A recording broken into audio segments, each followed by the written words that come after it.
যারা দূর দূরান্ত থেকে লাইভটা দেখতেছেন আপনাদেরকে অসংখ্য ধন্যবাদ। তা বিষয় হলো আমরা আইসিটা এইভাবে আমরা খুলে নিব, তার কারণ হলো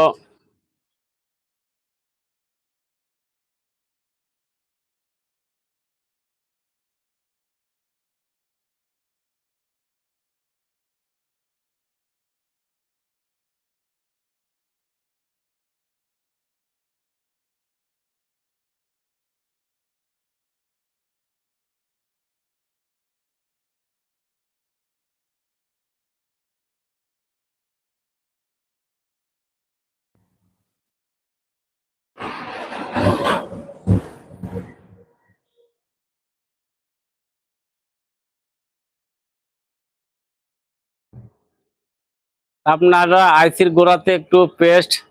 অথবা একটু রজন লাগাবেন, লাগালে তাহলে আইসিটা কিন্তু তাড়াতাড়ি